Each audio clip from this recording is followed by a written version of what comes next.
the bell icon on YouTube and don't miss another update. Ukraine யுத்தம் எப்ப நிக்கும் அப்படின்னா, அமெரிக்கா சுத்தமா விலகிருச்சு. உக்ரைனை விட்டு விலகிருச்சுன்னா, யுத்தம் நின்னே தீரும். அதுக்கான சிக்னல பைடன் நிர்வாகம் மெல்ல மெல்ல கொடுத்தது. இப்ப பெரிய அளவுல அந்த சிக்னல் விரிவடையுது. என்ன அப்படின்னா, ஜெலன்ஸ்கியை கூப்பிட்டே மிரட்டியிருக்காங்க. முட்டாள்தனமா ரஷ்யாவோட கச்சா எண்ணெய் மையங்கள் மீது தாக்குதல் நடத்தாத அப்படின்னு.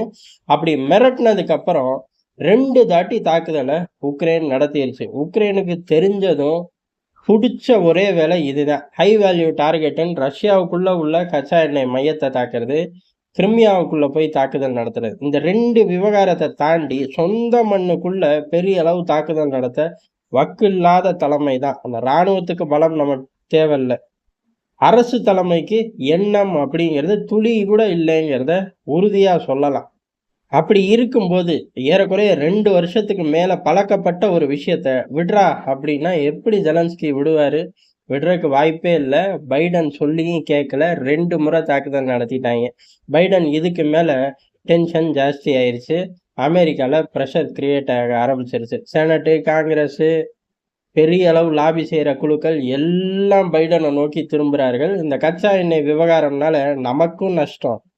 இதோட பதிலடி அப்படிங்கிற மிகப்பெரிய பதிலடியை நோக்கி ரஷ்யா போகும். இல்லை விலைவாசி உயரும். அது மீண்டும் ரஷ்யாவுக்கு தான் லாபமாக போகும். இந்த மாதிரி பல சிக்கல்கள் இருக்கக்கூடிய விஷயத்த தொட்டு 5 காசு மைலேஜ் இல்லை, உக்ரைனுக்கும் இல்லை, உக்ரைன் தொடுறனால நமக்கும் கிடையாது அப்படின்னு சொல்லி ரொம்ப ஸ்ட்ரிக்டாக ஓடிக்கிட்டு இருக்காங்க டிஸ்கஷனு. இதோட ஒரு விளைவா 2 தாட்டி மிரட்டிட்டு நீ கேட்கல அப்படின்னு சொல்லி ஜெலன்ஸ்கியை கூப்பிட்டு உதவிகளை நிறுத்திவிடுவோம் ஜாக்கிரதை அப்படின்ட்டாங்க.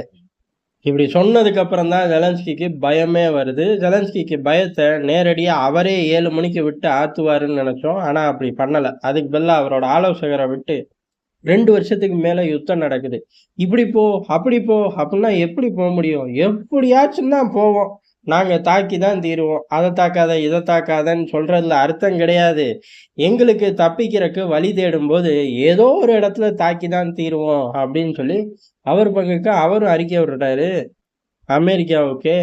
இது எங்கே போய் முடியும் அப்படின்னா, எங்கேயும் போய் முடியாது. சிம்பிளாக உதவிகள் 10 பொட்டி போன இடத்துல 8 பொட்டி போனாலே கதற ஆரம்பிச்சிடுவாங்க.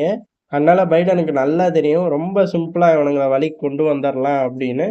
ஆனால் இதெல்லாம் ஒட்டு மொத்தமாக வேடிக்கை பார்த்துக்கிட்டு இருக்கக்கூடிய ரஷ்யா இதை எப்படி எடுத்துகிட்டு போகுதுங்கிறத பொறுத்து அடுத்தடுத்து வேகமாக டெவலப்மெண்ட் இருக்கும்.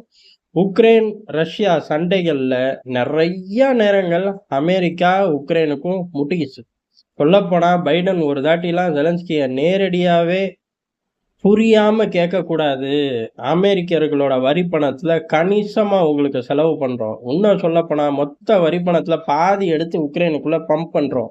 அப்படி இருக்கும்போது அதை கொடு இதை கொடு அப்படின்னு கேட்கறலாம் கூடாது அப்படின்னு சொல்லி நேரடியாவே திட்டினதாக அந்நாட்கள்ல பெரிய அளவுல எல்லா ஏஜென்சிகளும் செய்தி வெளியிட்டார்கள்.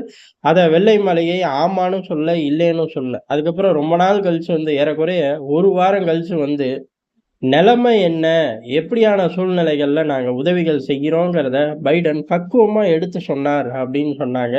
அப்ப அந்த உண்மைதான் பத்திக்கிட்டு தான் எரிஞ்சிச்சு. அந்த மாதிரி எரியும் போது கூட உதவிகள் நிறுத்தப்படும் அப்படின்னு சொல்லவே இல்லை. இப்ப முதல் முறையா அமெரிக்கா நேரடியா ஜெலன்ஸ்கியை பார்த்து உதவிகள் நிறுத்தப்படும் அப்படின்னு சொல்லியிருக்காங்க. வழக்கம் போல ஜெலன்ஸ்கிக்கு புரியலை. 2 நாள் கழிச்சு வழிக்கு வந்துருவார்கள் அப்படின்னு நினைக்கிறாரு. இல்லை, இப்போ யுத்தத்தை ஆரம்பிச்சு வச்சதே நீங்க தானே. கணிசமா போகும்போது வாடானா நான் ஏறி அமெரிக்கா வரப்போறேன், இதுக்கு நல்ல ஆத்துறதை ஆத்துவோம் அப்படின்னு சொல்லி முடிவெடுத்தாராட்டுக்கு.